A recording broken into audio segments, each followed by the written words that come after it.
Welcome to this final research and innovation seminar, final in the sense that we have now done the whole round since June 2020.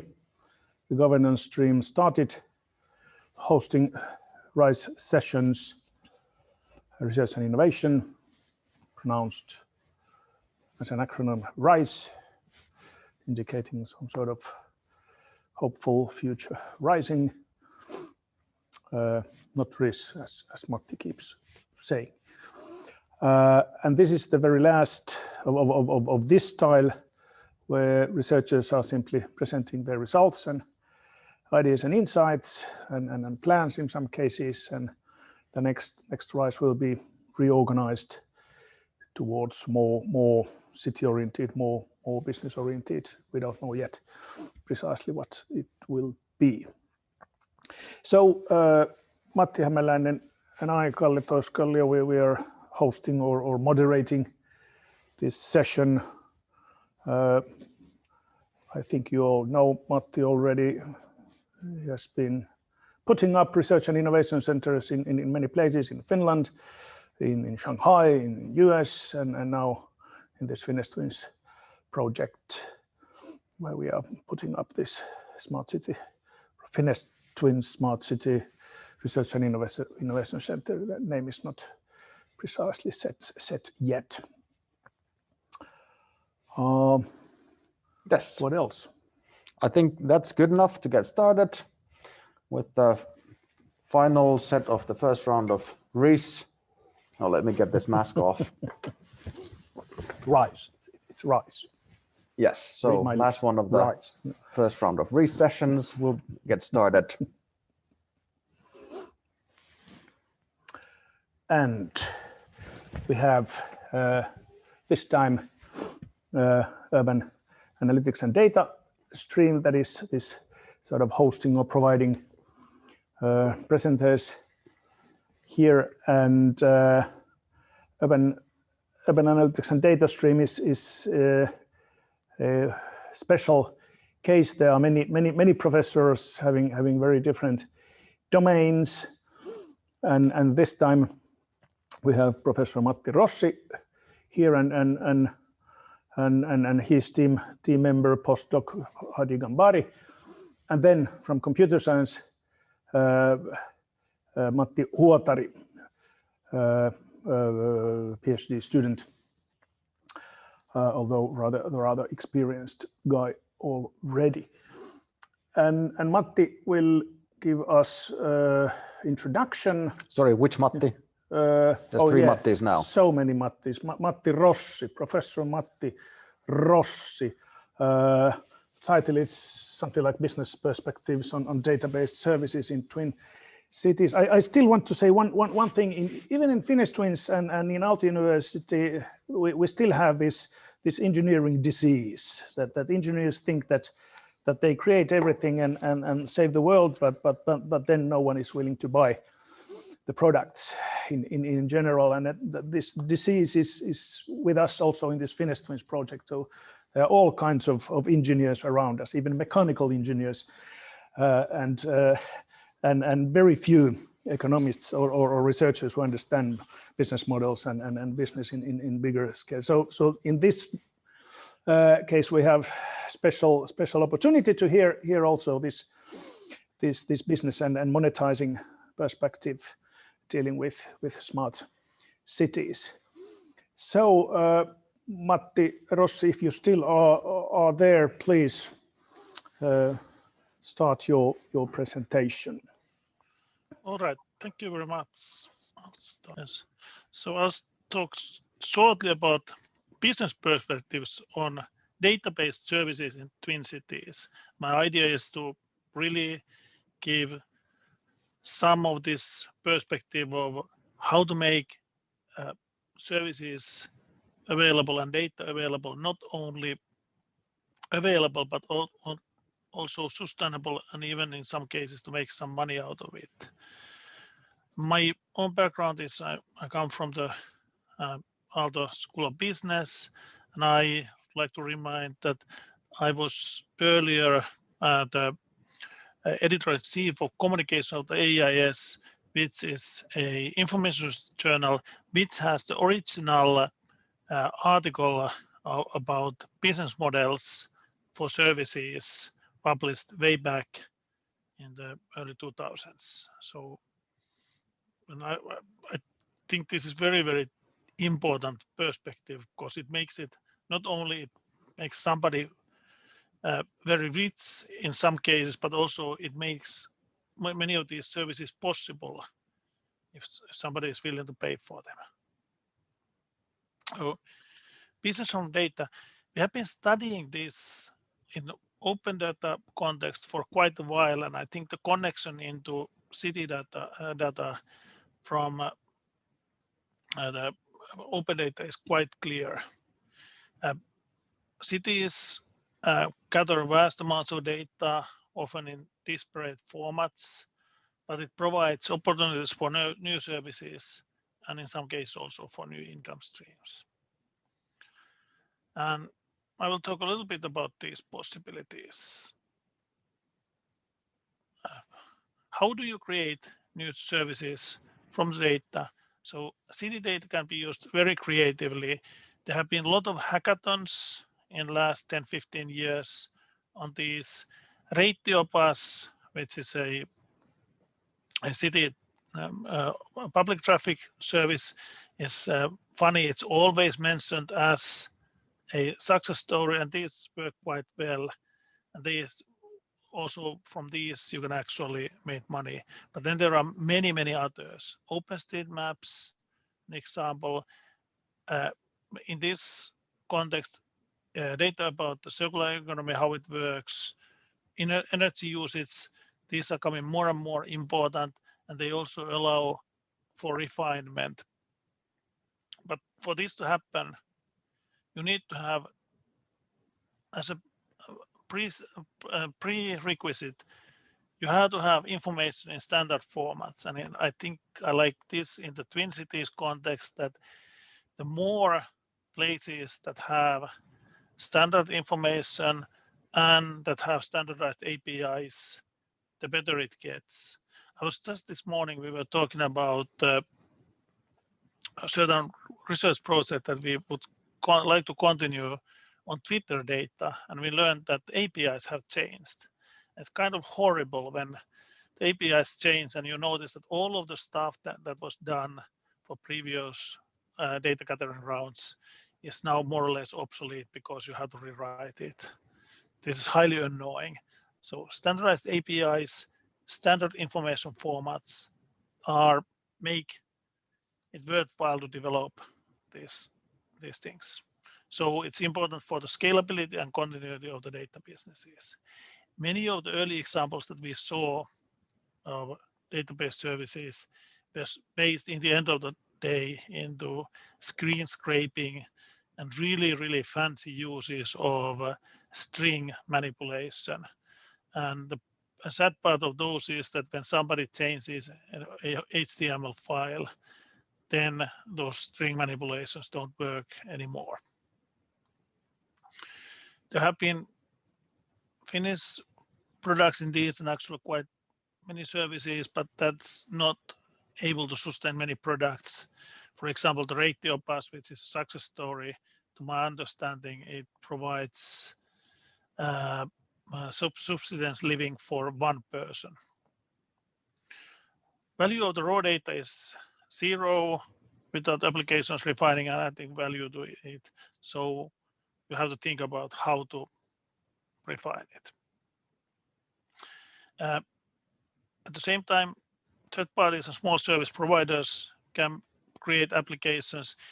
Many cities have noticed that if they open their data, then there will be other small service providers, hackers, who are hackers in the positive sense, who are interested in creating services on top of that. We studied this way back in 2012 to 2016. We had a project on open data, and we noticed this, that there needs to be so good set of base data available. It needs to be standardized. It has to be reliable. It has to be available online. and you have to have ways of accessing that data. This is based originally on the Finnish idea that in Finland the law was changed that public sector has to make the data available, but often it meant that it is in a file somewhere in the remote corners of the municipality or city websites, but some have been more advanced in these and providing clear APIs. Here are some example data sets like geographical data, events, position data, transactions, healthcare, weather, mobile location, and so on. For example, it's quite obvious to see that in our current context, it would be interesting to see where people concentrate. Many places have provided data about people's locations, and there have been also publicized studies of how people move in downtowns during the pandemic. Helsinki Region InfoShare has examples of these, what data is open, and there are some open projects. These are actually good place to see more of those.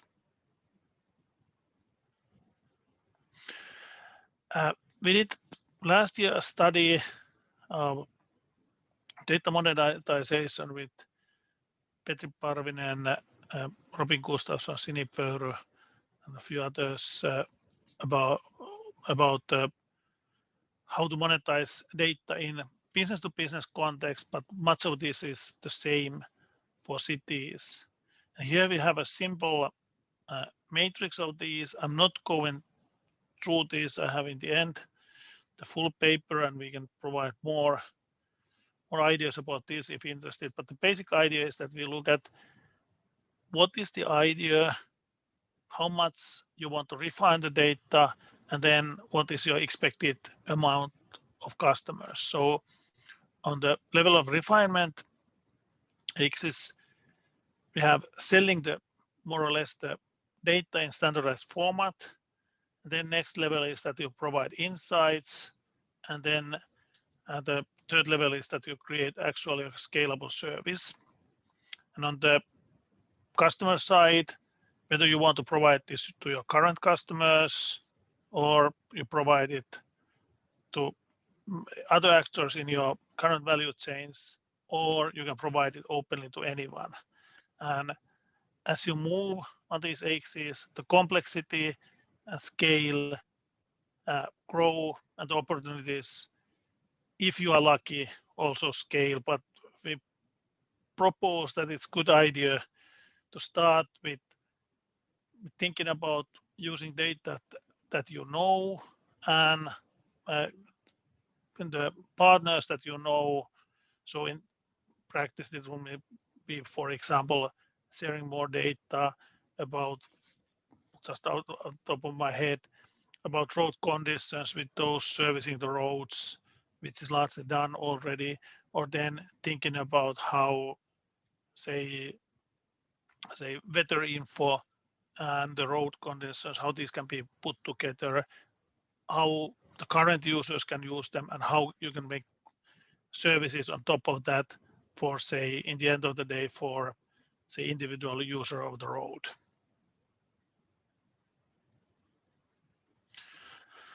Then we have very simple model of how you can develop the services. So first thing in here is that you have to have a central position in value chain that you can collect the data. Here, obviously, the cities have opportunities because they own much of the data already, so they are in a central position. And then you might have on the other side, you need to have somebody who has, in this case, internal venturing rights, or who has projects that can start and think about how to utilize the actual data. Then when the basics are there, the quality and access to data has to be available. Then you have to look at the partners, and then you have to look at the actual data value with the chosen partners, and create processes that support continuous monetization. And we believe that this needs to be done for the service to be available for the foreseeable future. And this is especially important in the city service space, that you establish some kind of independent team, subsidiary, or a company. We have seen so many good services provided on top of the city data that live as long as nothing has changed. So the operating systems have not changed, the data formats have not changed, and so on, but nobody keeps the services up to date. And for that, for them to be available for a longer time, you have to have understood what is the value of the data, what is the value of the service, and how you can have the processes for monetization, and then have an independent entity that keeps this available. This is rather simple, but in practice, this needs some thinking, and this is an easy way of ensuring that you don't come up in, say, a hackathon with a great idea that will be used for a couple of weeks and then forgotten. So, as a summary of this, if you look at it, there are lots and lots of interesting things available, very, very interesting data also, and there are huge opportunities with good quality data. And like Helsinki area is quite far in this. Other countries are moving fast, but there are opportunities still. And I believe we didn't talk a lot about that types of open public data and closed data from companies would be probably where the most interesting things will happen. When you have, say, sensor data available and then private data which you can combine, that can be really, really interesting and valuable. This is twice in here because it's so important. Hadi will talk in a little bit more about specific issues in this and examples of how to make this happen. And now, if you have any questions, I'm open for questions for a couple of minutes.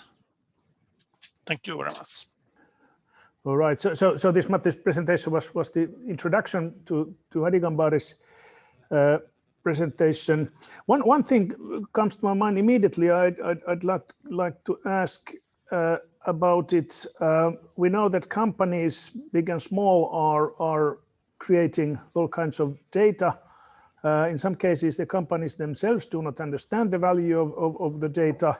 In some cases, they really do understand, but in both cases, they're not willing to give it out at all, which is for researchers and developers a pain in the ass. Are you going to concentrate on this problem in your work in Finest Twins? We see this, we see this as an obvious problem. We have been talking about openness in this sense. Something, the data is the most valuable asset, so we don't share it. And most of the important ways of using this come from being able to get the data. We talk a lot with companies and also municipalities about it, that you have to think about it, how the value comes about. And then for that to happen, you need to see what you can share, what kind of deals you can make, and this involves a lot of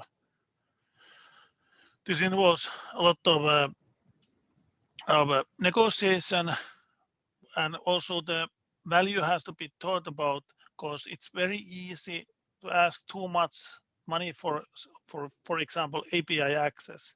We have used asiakastieto as an example. Asiakastieto basically does so that asiakastieto just collects publicly available data from records and then packs it and sells it to companies so that they know their customers.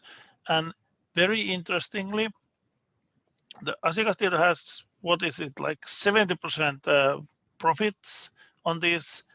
And for them, for example, the tax data is such that the tax authorities have API access, but it's cheaper for them to take this information in paper and re-enter it or scan it than to use the APIs, because the APIs are made too expensive. So this is a clear example of where you have to really think about what sources of data are available, what is the price of the sources, and is it likely to change in the future? Yeah, and the sort of volume and covering. Yeah. One of the few domain I know quite well is car parking, and if you have data from one car park, it's not very valuable. But if you have real-time data from all car parks in the whole city or city region, it's quite valuable. Yeah. As an example. Yeah. Yes. All right. Matti, are you willing to ask something, or are you saving your I'm saving my energy for golden for later, eggs into the end of the this Zoom bombing session? took a bit of my attention. Yeah. Yeah.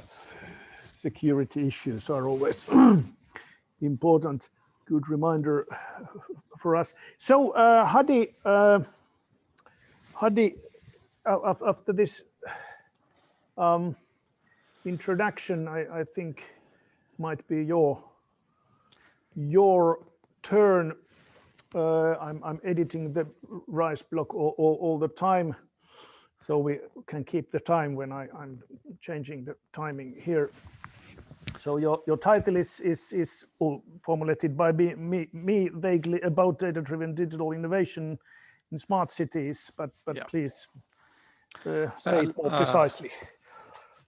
I hope that you can see my slides at least. Yes. All right. Yeah. Well, thank you, Kalle and Matti, and hello to our participants or the people who will hopefully see this later.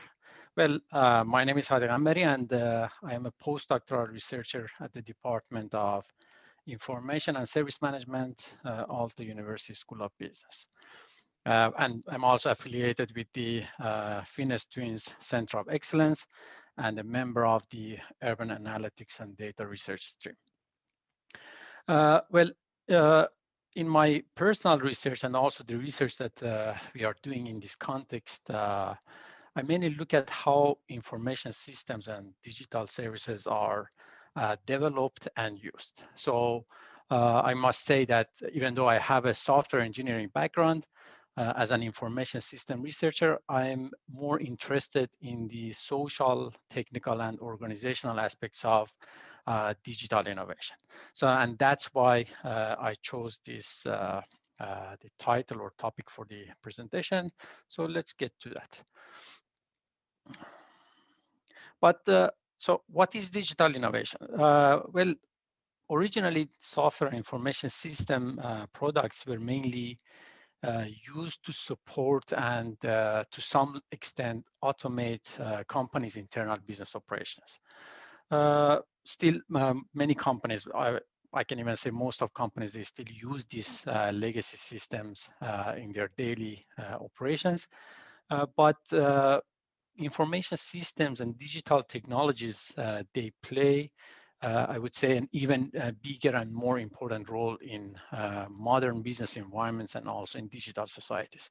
So nowadays, these systems are basically mixed with everything that we do in daily life in digital societies. So this is because we have advanced technologies and infrastructures, so we have more opportunities to use these systems, but also we have access to cheaper, let's say, broadband connections and also data storage services. So it's basically something evident that people, they start to use these services more and more, and they are really widely used in digital societies. So in traditional software development projects, the way it used to be, developers, they used to start to identify requirements, develop and implement solutions, and they would continue to maintain these solutions as long as they were operational. But in digital innovation, companies, they can automate service development and delivery. It is also possible for, let's say, a network of distributed innovator actors and stakeholders to participate and collaborate in designing and delivery of digital services and also value co-creation. So in digital innovation, everyone, and not only developers and companies, can participate in digital innovation processes to create new services or market offerings. They can start developing new digital services or products from scratch, or they can try to use an existing solution or digital technology to deliver new products or offerings. For example, if we think about social media, so social media was originally, let's say, created or developed for connecting people together. But nowadays, many individuals and companies, they have started to use this social media as a business platform to provide different types of services and generating revenue. So as you can see, we have moved from the time that one specific company or one specific development team used to create a technology and then would just deliver that to a customer, or then other companies, they would start to actually adapt that technology in their daily business operations. So everyone can participate in digital innovation, and we can create new services or improve existing services in a extremely larger scale. So what is the role of data in digital innovation? Again, if we go back to traditional software development, the software-intensive systems and the data structures which were associated with those systems were considered as some sort of competitive resource or competitive advantage for value generation. But as we just discussed, these digital artifacts, including software systems and data structures, they have become the fundamental elements of innovation in modern societies. So in interconnected digital societies, and for example, in smart cities, citizens continually produce data. So we produce large amounts of data as citizens, they interact with, let's say, different types of digital services or smart services, or when they provide feedback on different digital services that they use. We also collect different types of data through, let's say, autonomous sensors or in networks or devices which are embedded in our surrounding environments. So basically, we can monitor different devices, we can monitor users, systems, and the whole infrastructure that we are using. So this collected big data is basically a source for identifying new, let's say, opportunities. So let's say they call it new problems and market needs, or innovative solutions and market offerings. That's why in digital innovation, we talk about matching problem solution pairs. So we are talking about problem solution design pairs, and the goal is to constantly search and identify new ways that these problems and solutions, they compare to each other. So if I put it simply, when we dig into this collected big data, different digital innovation actors, they can either identify new opportunities for further innovations or developing new services and offerings, or they can identify ideas or needs for improving and optimizing the existing solutions. So basically, data is the enabler of digital innovation.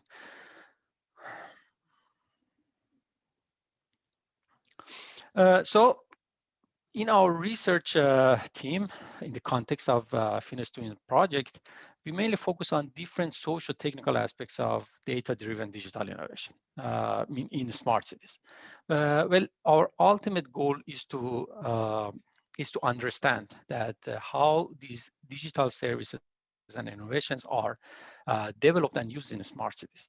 But we also try to use this knowledge that we gain in this context or during this research to propose, let's say, empirically grounded solutions that can be used for developing like better and more sustainable digital services.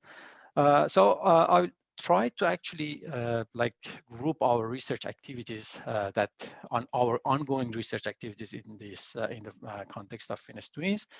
And as you can see, I have divided them into 3 main areas. So I will try to briefly talk about them. The first area, which is data monetization, Professor Rossi has already discussed about the topic, so I don't spend too much time on that. But look at the when we look at these opportunities and challenges that Matti just discussed, we have been trying to identify and, if possible, propose new ways for generating revenue from data. So this data includes organizations' internal data, which is our closed data, but also open data, which is released by cities and the public sector. So far, we have been trying to focus on identifying and proposing suitable business models for generating direct and indirect revenue, either from data or from data-related services. So this is, for example, a project that a PhD student in our team is working on that. We see that the end result of this research task would be proposing a set of hopefully sustainable business models that we can generate revenue from data, and we can continue to sustain this mechanism. But we have also been discussing and working on conceptualizing a sustainable data monetization platform. So we are trying in a way to propose a suitable digital architecture and a set of, let's say, governing strategies and mechanisms for data monetization platform. I think Matti mentioned that there has been some initiatives in this area, but if you go and see lots of these previous initiatives, they are not sustainable. Either something has happened, they stopped functioning, or most of the work is on one specific party's shoulders, or they are not profitable. So that's why we think it's very important to have a proper architecture and suitable governing structure to make sure that these data monetization platforms, they stay profitable and sustainable in the long run.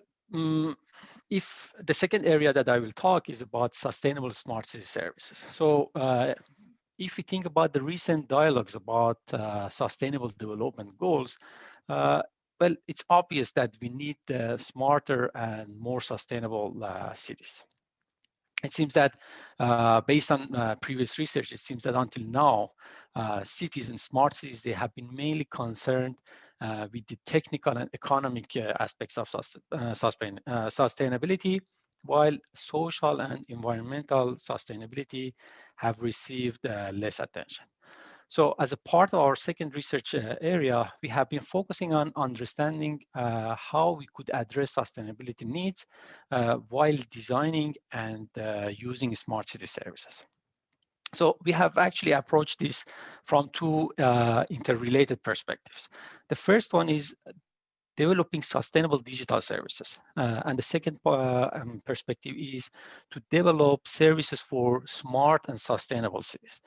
Well, the first perspective is mainly focused on developing and maintaining sustainable digital products and services that they actually they have the capacity to continue to operate as expected and endure different incidents or events.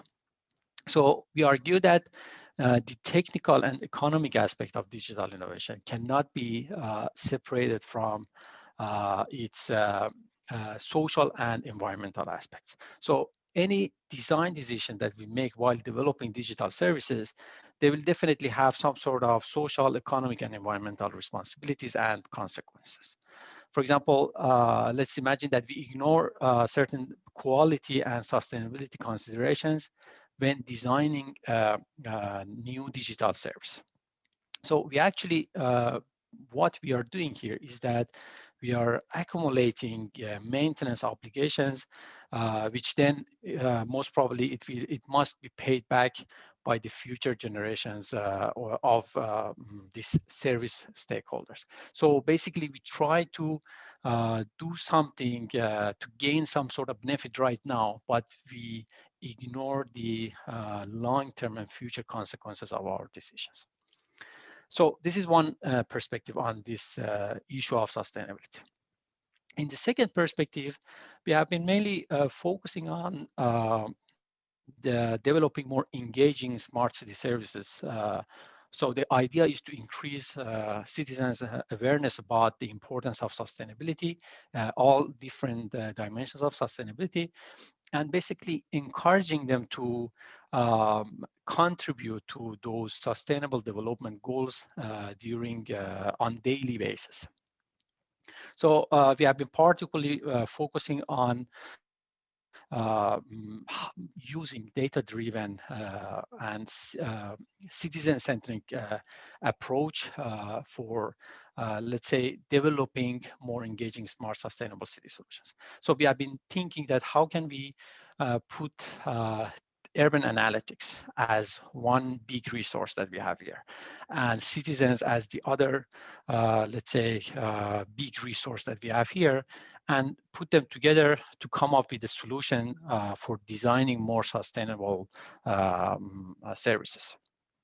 So we have already developed the first version of the approach. It's a framework at the moment, and the goal is to actually continue developing it iteratively based on several rounds of interviews. And for interviews, for example, we have been preparing a list of stakeholders who have been involved in developing smart city solutions. So the end result of this second perspective, or this very specific research that we are doing, is a framework, a set of best practices, which hopefully helps, let's say, companies or development teams to consider this sustainability considerations while developing smart city services.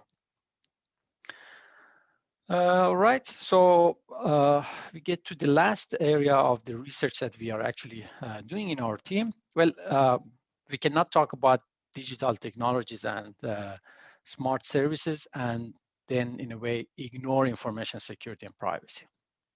So in smart cities, we deal with highly interconnected systems and environments. So if there is a security incident or privacy issue in one part of this interconnected network, this can affect the whole city and maybe hundreds of thousands of citizens. If we think a little bit more about the specific context that we have in Finnish Twins project. So because our aim is to propose cross-border smart city services, then we must deal with different types of security and privacy concerns and requirements. For example, no matter how close Finnish and Estonian citizens are, they have some sort of cultural differences. So they might have actually different types of security and privacy concerns, and they might have different attitudes towards using cross-border smart city services. Well, aside from that, when we try to develop cross-border smart city services, we must consider different types of standards and regulations which are specific to one context, but we must also think about the Finnish, Estonian, and European data-related regulations. So as a part of the third main research area that we are conducting in our team, we have been focusing on understanding the security and privacy concerns and regulatory requirements around developing and using data-driven smart city services. For instance, in one of our ongoing projects, we have been trying to understand how the requirements set by GDPR can be considered in developing data-driven services. As a part of this research, we have been also looking at citizens' security and privacy concerns about using cross-border smart city services. And we have already launched an online survey and collected data from over 150 respondents from Finland and Estonia. And at the moment, we are analyzing the collected data to hopefully publish our preliminary results soon. But because this is an ongoing project, so most probably we will continue collecting richer data from a wider group of Finnish and Estonian citizens in the future. And in that sense, because for the first round we had to focus on specific type of services, but I'm sure that when we go further in the project and we have different types of cross-border services ready, then we can use them as a basis for data collection and reach to the users and customers. So here I briefly talked about these three main research areas that we are focusing in our team. And I was thinking that it would be also good to, let's say, to explain or show a sample paper that we have produced during the project. So I have selected a paper for now I will talk about it. This is actually more of a practice-oriented work that I have done with some researchers from several Finnish and foreign universities, and it has been done in collaboration with many European companies, over 30 European companies. I have already shared the link to the article with Kalle, so in case you are interested, you can go and take a look at the paper. But the overall idea behind the paper is that if we use novel approaches such as DevOps for developing and maintaining smart digital services, we might be able to gain some benefits. So for example, it might enable companies to automate the development and delivery of digital services, configuration of infrastructures, and collection of data. So basically, by automating these activities, the companies are able to shorten time to market and be more responsive to, for example, the demands of citizens at the market, or be responsive to any unexpected issues within their systems or the infrastructure. So again, if we think about the traditional software development, we used to build software products in a big one-go releases, but nowadays we are dealing with more continuous delivery and development of digital services. So we even have some companies like, for example, Amazon or Facebook, that they update and release software even 100 times per day. So that was one of the basic arguments that we had. If we can use DevOps in the context of smart cities, we can gain some benefits. But the problem is that in the smart cities, we deal with a complex net or web of cyber physical systems and critical infrastructures.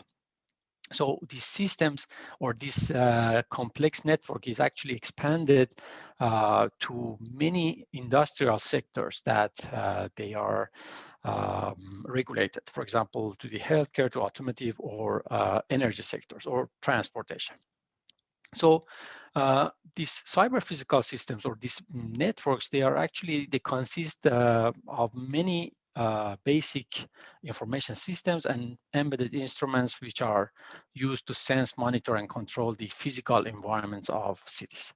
So adopting DevOps in this industrial domains is very challenging because the systems are very complex, and we also have very strict requirements demanded by regulations.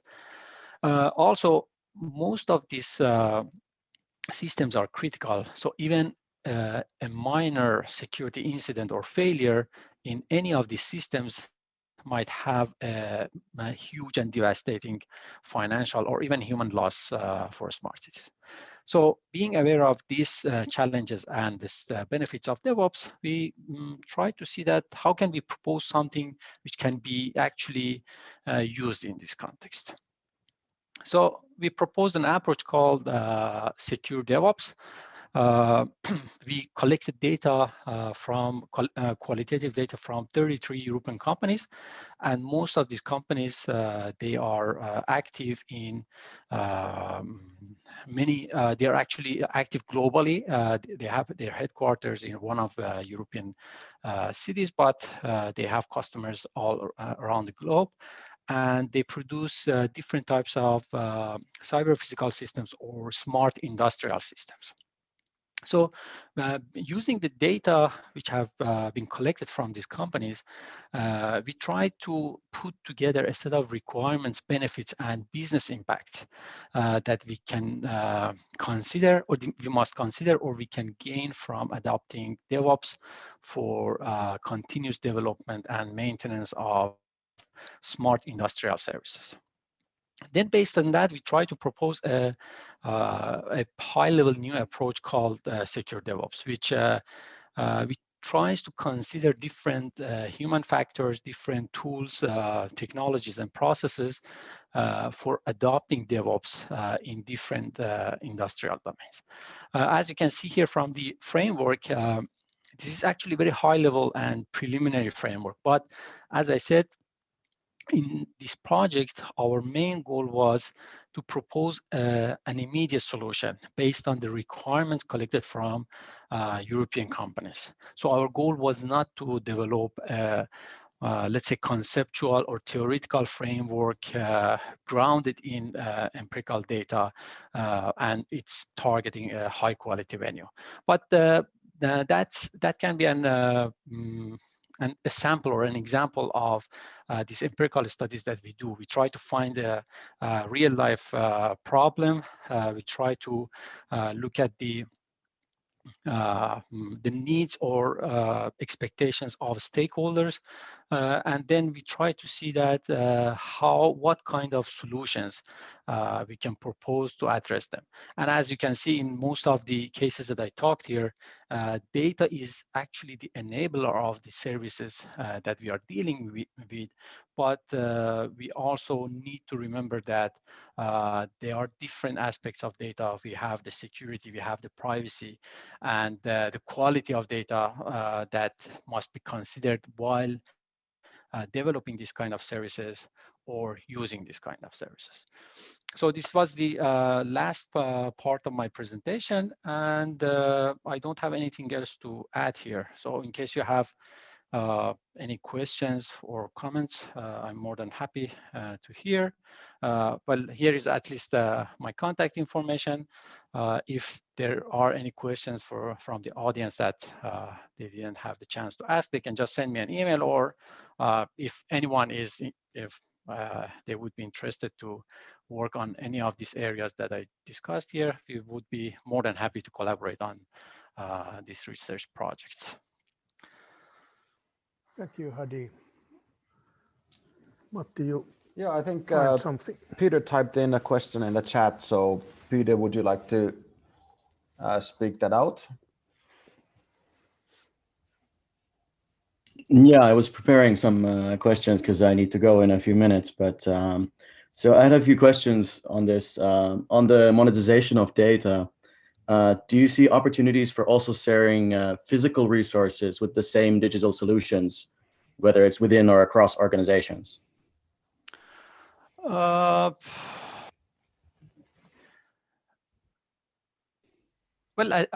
there might be. So let's say if we think about, I don't know if you're, because you're talking about monetization and what kind of like physical resources do you have in mind? Because, for example, if I think about, let's say, about Uber, so we are talking about the physical asset, and then basically people share it using digital services.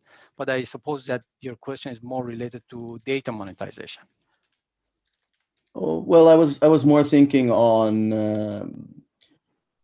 kind of generalizing the system and using. Well, I think your example on Uber is a good answer on this. I'm just thinking that it could be used for more than just monetizing data.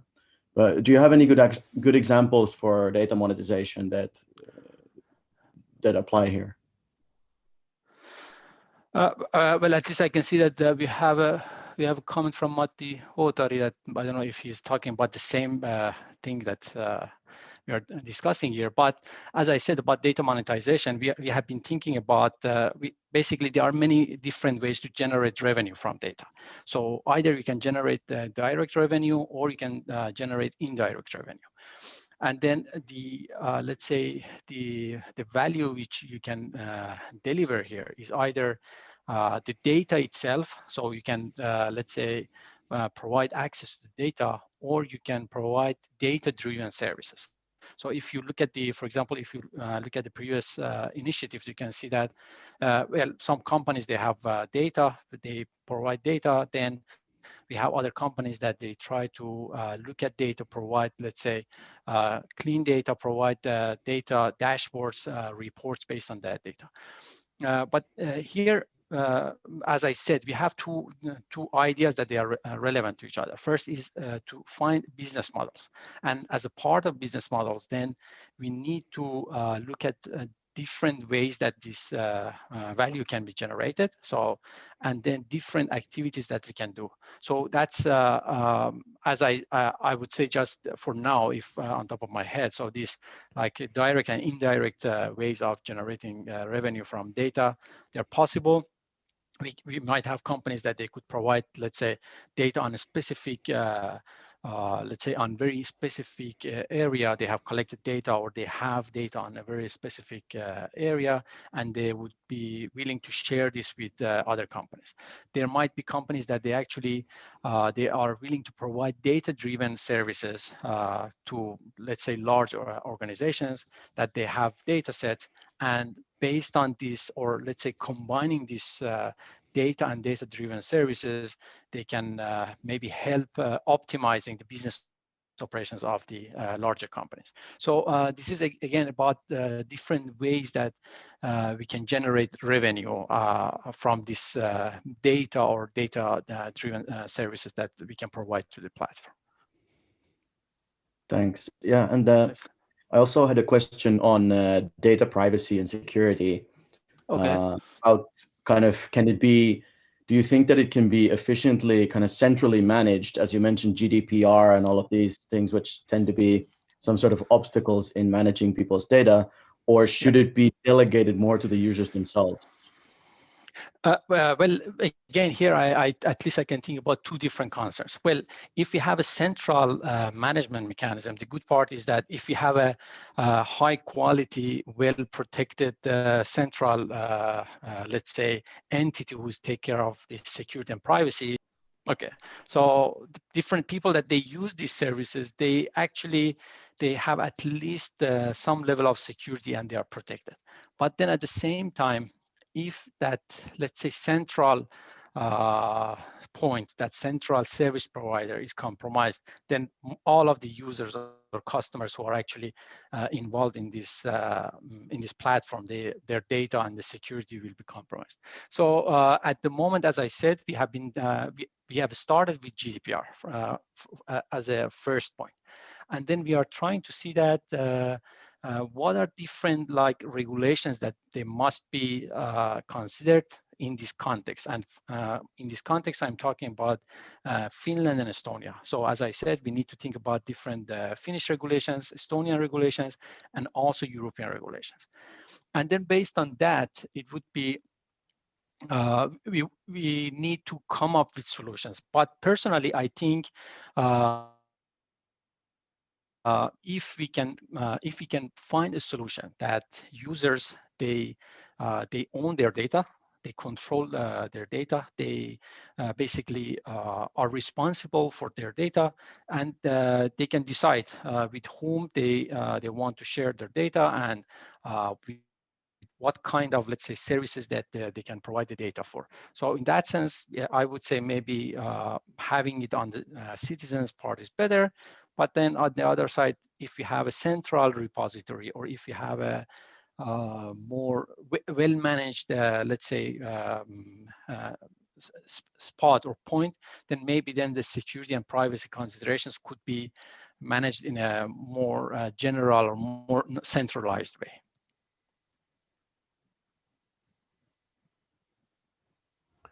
Thank you. So I Thank think Peter, unfortunately, has to leave about now. But with the rest of you guys, maybe we can continue the discussion after Matti's presentation then. And of course, the presentations will be available afterwards on YouTube. We might do some editing with the Zoom bombers, but since it's so topical related to privacy issues and security, then we might as well leave those as warning examples. So this is like bombers against boomers. Yeah. Apparently, we have a fan club. Let's make it fun. At least we have a good example, so for the future we can even use this as an example. Yeah, and I think again this is good discussion that Peter also brought up. So, to what extent can these security issues be passed on to the people themselves, so the customers, because their awareness of these issues is not that high. So again, exactly. Maybe we can continue on this topic after the. Well, actually, but we are 20 minutes behind the schedule, and it's very interesting. And I would say that let's continue the discussions also after this one. I'd like to a little bit keep the schedule. I have a next meeting too, so if you don't mind. Perfect. All right. It's good that somebody is worrying about the schedule. I'm not worrying, but also next meeting coming up. So before I kind of start talking, how technical do you want to be, or how business oriented? So there is a decision to make at this point. Well, actually, a good question. I was just, about to say that we have this business side, and now we go to more technical side. But if you're able to keep your presentation and orientation in having the contact to the business side, it might be suitable, especially for this session. All right, I'll do it. And I was inspired by Hadi, and thanks. Yes, it will be about the same thing, but not, of course, in from your perspective. It will be from my perspective. And somebody mentioned mechanical engineers. So this work got nomination for Best in Energy Papers in American Society of Mechanical Engineer Conference. So yes, it is very much mechanical engineer geared research, to give a content warning to everybody. But then also Matti Rossi's topics and let's say input made me to think that I will go through this presentation through Hadi's and Matti Rossi's, let's say, influence and ideas. So about sustainable energy management for a smart city, I am in Kari Fremling's group in computer science department, and I'm digging in deeply into the data and drawing machine learning, or let's say artificial intelligence solutions from that to be used in smart city context. So how do I claim that? Well, if you think about batteries, they are clean to use and handy for storing energy. They are deployed for electrical vehicles, that's so-called first life use, and they are deployed in smart city. If you think about Sello, Kalasatama, there are huge battery packs to store the energy that can be taking out of solar panels and heat, just heat of the users in the shopping centers can be extracted and stored in battery packs, and they are there in downstairs. So yes, they are very relevant in smart city context. Well, a couple of technical details, a little bit about the study, and then I'll go to the business side. The popular technology of today is lithium-ion batteries, or are lithium-ion batteries. The problem is to find out if the battery is in fit state for intended use. What I mean here is that if I have an example of forklift here, if the battery doesn't give enough energy and there is a heavy load just being lifted and the vehicle stops there, it's dangerous. And then for smart city battery back or storage use, it's also good to know if batteries.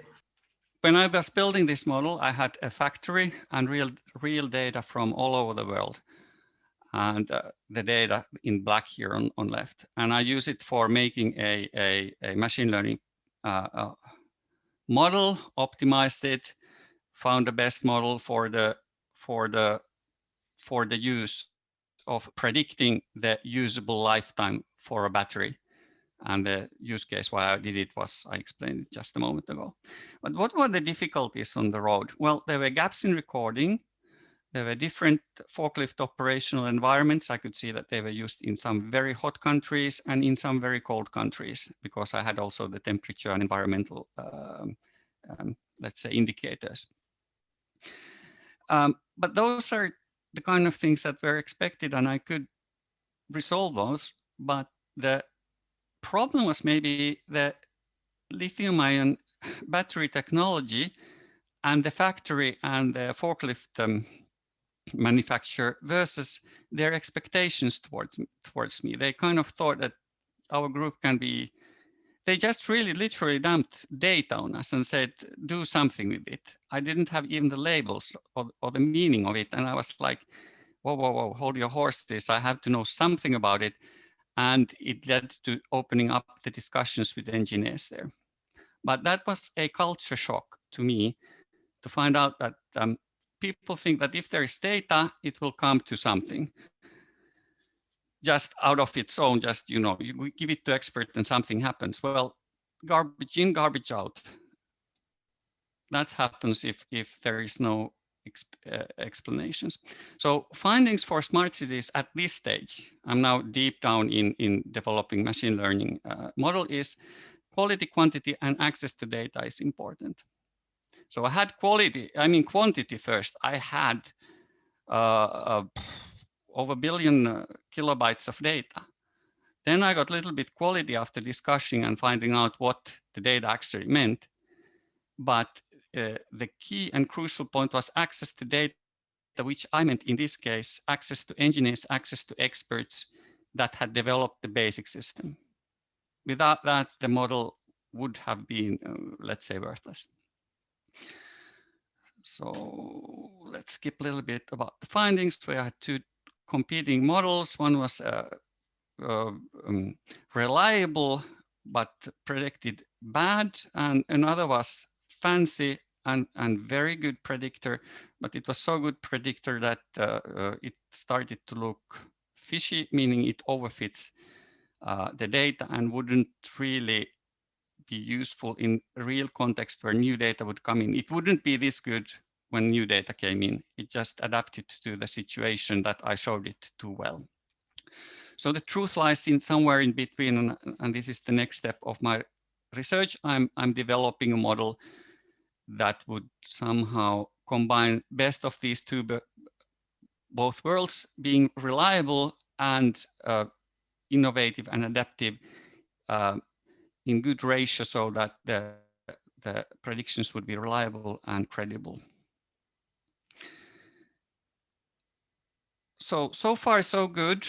I think the next step is then to go from this context to a little bit more to the data context that I talked about. So Matti Rossi talked about standards. And I also bumped into different kind of standards. There's a picture here, and my question is, where's the problem? Can you see any problem here?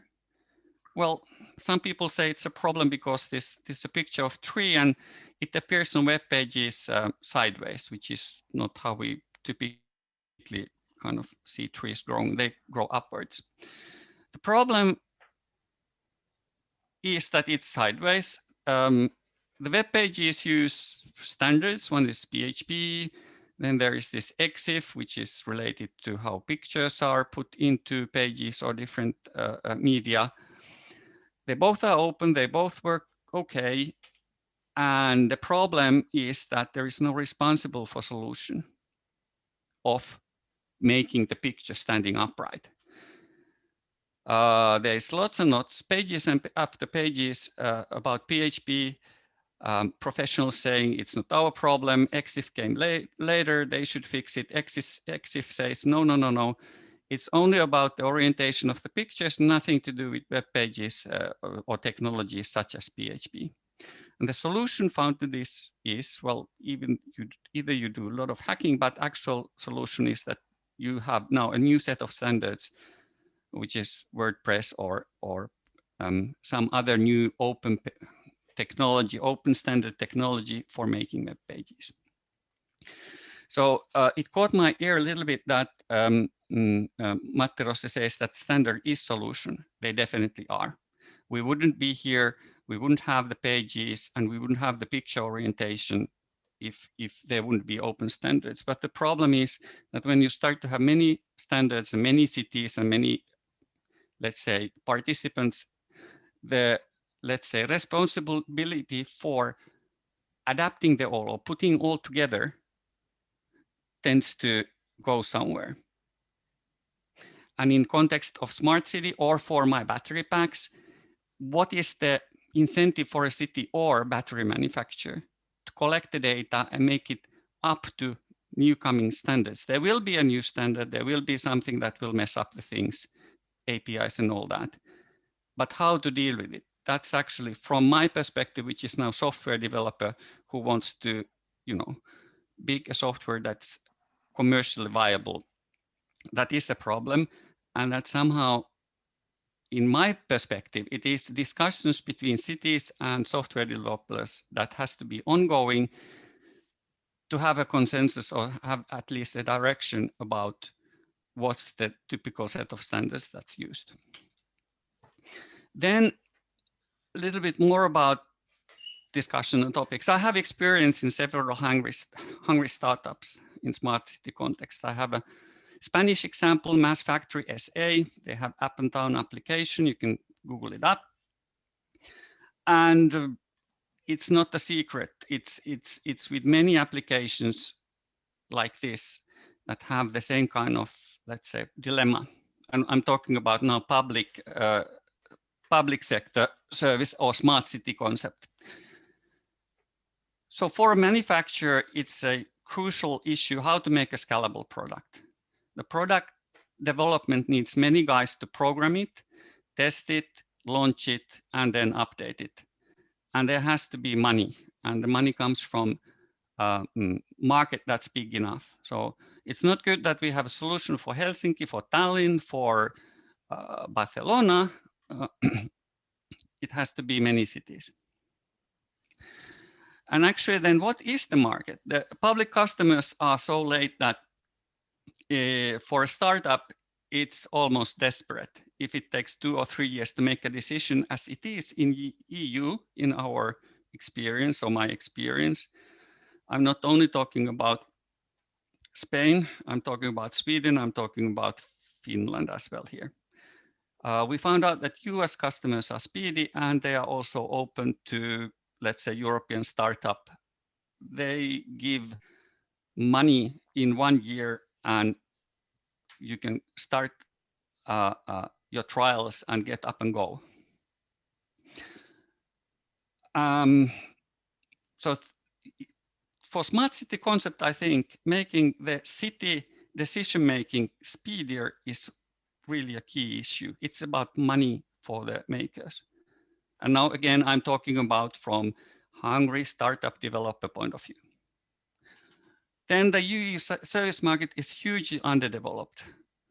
It was easier for, and this is not only the case for this, but it was easier for many startups to sell to US than try to sell to another European country. It's ridiculous. But the service market is hugely underdeveloped, and I think cities like Helsinki, Stockholm, big cities could somehow push this to the governments and EU level, because cities like Helsinki, Stockholm, let's say Barcelona, would benefit from software business, community, and industry in these cities. But there is a huge block there, and it's political. And their cities could help. Then third thing is very interesting. What's the raison d'etre, or the meaning for a city? I have bumped in a Finnish city that, well, we could call a pseudonym E, a city called E, nothing to do with anything that we know. I was in an agile development effort, and then it just like ran into sand, because yes, the city is very effective of taking in new ideas and giving a little bit money and developing them, and then all of a sudden there is nobody to hand them over or take them as next step. I discussed with the IT department, and they of several cities again, and this city as well, and they said, oh yeah, that's this nutty applications. We don't want anything to have with it. We need to calculate how many personal computers we have in each school or each office. This is our main job. So there's a huge gap between the development efforts of cities and where they really can go, and this is just from experience. Then carnivorous giants. Again, there has been one or two very successful startup effort, and Apple went and bought it. So the thing kind of links to 1 and 2. Because of the lack of European market, the US giants come and very readily and happily buy maybe not even so good service apps to disturb their market. It's not maybe that they are the best, but they just clean up everything so that there is nothing else on the market. And then again, related to 1, 2, something should be done about there, maybe not a city of Helsinki kind of stuff, but something to think about in positive manner, how to make a European giant. And now, okay, I know it's finest twins, but both Finland and Estonia have experience of developing global giants. So why not to have more of those? Then we talked about who needs to own the data. And in our experience of when we did this up and down application, one of the key things was that the cities had data that was accessible and usable, but the users definitely wanted to have control of as much as their data as possible. And that was really, let's say, one of the attractive points when developing and asking the customers about what they want out of this application. So these kind of things came to my mind when discussing what, I mean, when listening what Hadi and Matti Rossi had to say in the context of what I've been developing here, and to a little bit come back to the very deep R&D work that I've been doing, or research I've been doing. The data from the cities or the data from the manufacturers is essential for making the basic efforts, out of which then these kind of, let's say, applications and business ideas can come. So thank you.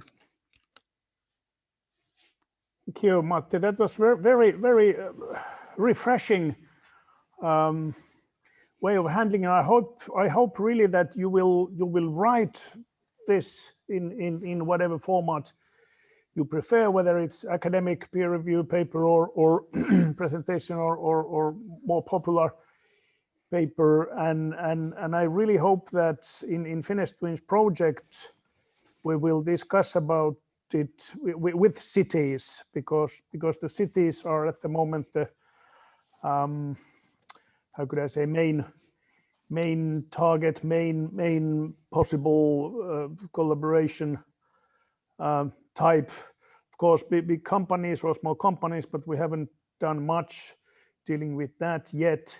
So this is really I hope you can give this or this end part of your presentation in some other context and or as a preparation for new development project or something like that some chosen cities would be involved. Matti looks like he is going to ask Matti, fall asleep. No. Hämäläinen. No, so I'll be fast. So more broader thing that comes to my mind while listening to you all.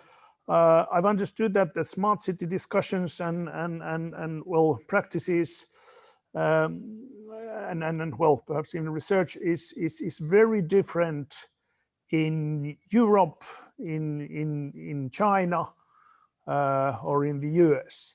And I've understood that Hadi especially is concentrating on Europe. The 30 companies or over 30 companies were Europeans, and well, broadly speaking, we know that they are, I mean, public authorities may have much stronger grip on things and smart city development in China and in some other Asian cities or even Arabian cities. How do you? What is your sort of orientation? Are you interested in other than European markets, or are you concentrating still on European markets in your work in Finnish Twins, or do you have like Matti Huotari here between lines that something should be changed in European smart city discussions? Well, at least I can think about two different research areas that we are working here. So when we are talking about security and privacy issues, and if we are thinking about producing knowledge for the context of Finnish Twins, then that's one reason that we need to focus only on Finnish and Estonian citizens for the first phase. And even when we collected data, we only targeted citizens of Helsinki and Tallinn to exactly follow what we have in the at least in the mission of the Finnish Twins Center of Excellence. So if I remember that we have this line that to have this cross-border city, which are like these twin cities. But about the data monetization platform, because I completely agree with some of the points that Matti showed in his last slide. Because for the data monetization, we have different problems. So that's why I said we need to think about these governing structures. It's not enough only to develop a software platform. So developing a software platform could be as easy as you apply for some funding and try to build it. But the point is to make it viable and sustainable. So who owns the infrastructure? Who owns the platform?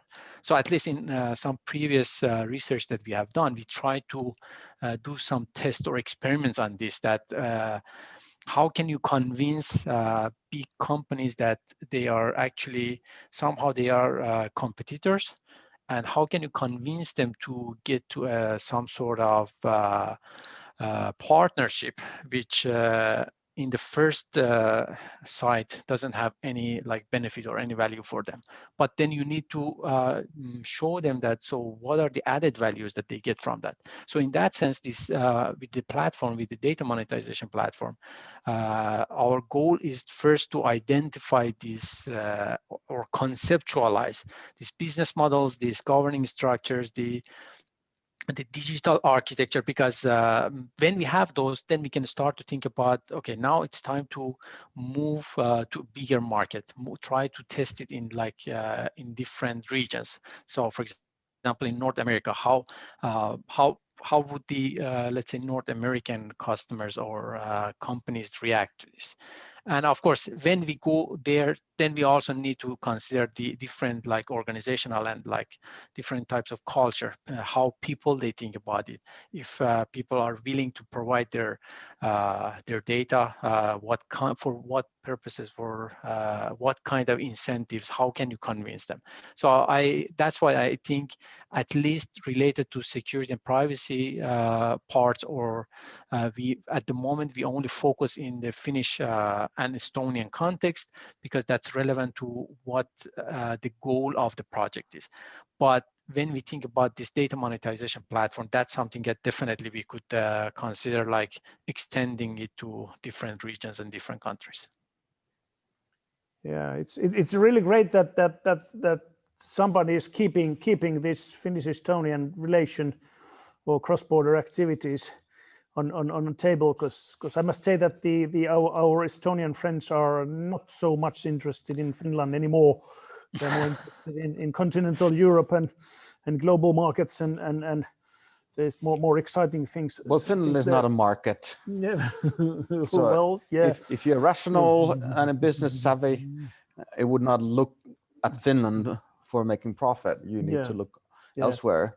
Yeah. But it's good that there are projects that are really sort of keeping this core thing in well, at least I can mention something, because I try to say that our plan is to continue that, and one reason is that because, for example, for the first round, we try to see how many responses we get, but we hope that in the future, we have already discussed with some researchers from Taltech that if you we try to customize the survey and then target, so to get more responses from also from Estonian, because you can see that, for example, Finnish participants, they are obviously higher, but we even tried harder to find Estonian partners, but Estonian respondents, but we can see the number is lower.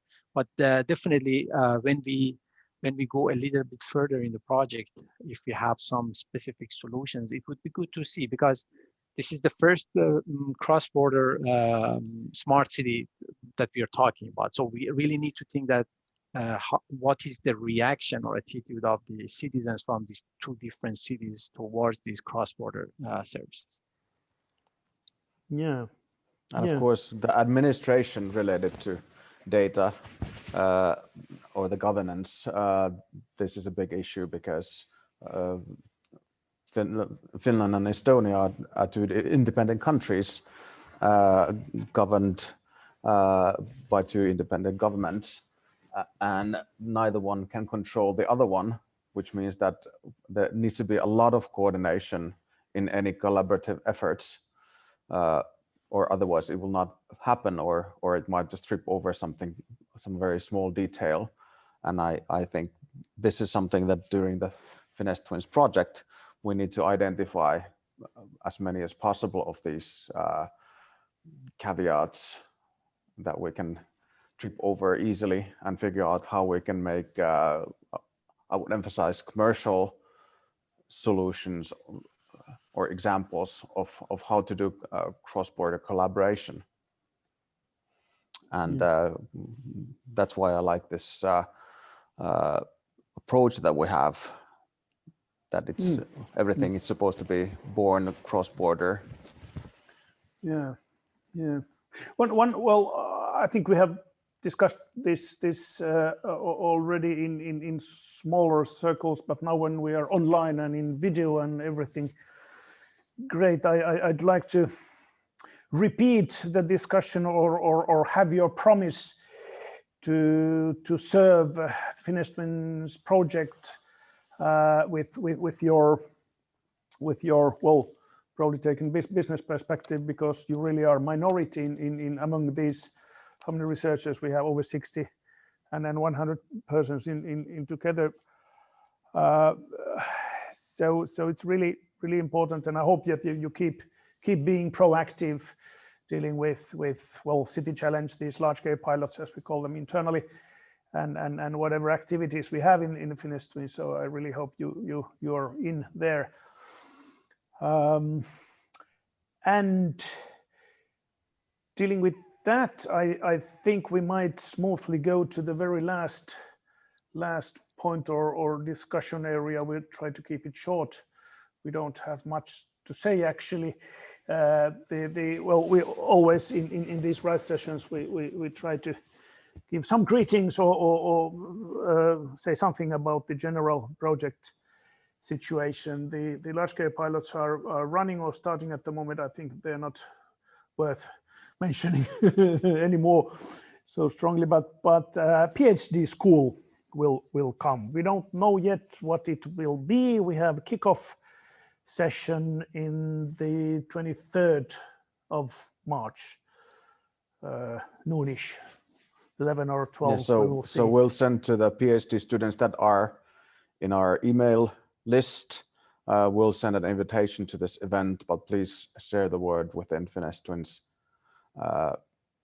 PhD candidates that we are now kicking off the PhD school. And like Kalle mentioned, on 23rd of March, we'll have the first session for that. Yeah, the clear thing is that we are not able to offer whole degrees for a long time, I'm afraid, but we can give at least some smart city layers on your degrees that you're doing to somebody else, to Aalto, Taltech. We might be able to create some sort of, is it double or dual degree, something like that, collaboration between. Well, yeah, we're fundamentally trying to expand the collaboration between Aalto University and Taltech to introducing double or dual degrees, most likely double degrees in the beginning, and see if this is a good platform for collaboration. And of course, in the field of smart city, which is quite ambiguous still as a research topic, we will try to define certain tools and methods related to research that could be utilized. So establishing this type of smart city research toolkit will be perhaps one of our first goals with the PhD school. Yeah, and the industrial doctoral school, whatever the name might be in the future, but giving also this entrepreneurial industrial perspective somehow, whether it's new cases or new data or new connections to companies or cities in the longer run, something like that. We try to create with all PhD students. Our list is now having 36 names or email addresses, and from Aalto and Taltech, and the content of their current work and their research plans is very important part to formulate the whole thing. So in this kickoff meeting, we probably will ask people to present themselves with 2 slides, sort of first one profile slide describing what I'm doing at the moment or what I've done recently, and what are my research plans dealing with PhD work in the near future, or what they are doing at the moment already. So in the longer spectrum, we are trying to attract PhD students who are not necessarily so academically oriented, but more interested in building a business career or a career in the industry. And we would try to attract them to give them researcher education at these 2 universities, and lead them back from the university. So instead of just attracting people who are interested in academic careers, becoming professors or researchers, academic researchers, we want to start building a track for people who want to make a career outside of the universities, but are still interested in research methodologies and want to pursue a PhD. I have a feeling that we already have that kind of persons in the list of 36 persons. That's because they were so hard to get contacted, so not so much involved in university at the moment. Is my polite interpretation. So there are all kinds of persons in the list, but we hope we are able to create really community, whether it's 10 or 15 or 30 people, and hopefully more of them in the future. We really hope we can create community that supports in many ways the PhD work that is in many cases very, very lonely thing. Yeah, and for that, today's themes, that how to monetize data is very relevant. So understanding that this business-oriented thinking combined or complementing analytical, research-oriented mindset is something that we want to build on, and hopefully within the next 2 years we'll be able to really get the phenomenon going and create a community where there are several likely-minded people supporting each other in pursuing either industry PhD degree or supporting people as mentors who are pursuing these type of careers. Whatever is needed. Thank you very much for the presenters. Without you, this session wouldn't be a session. Thank you very much for the time. Thank you for your contributions, and hope to see you next time. Yeah. See you. Bye. Hello. Yeah, bye. Bye. Bye.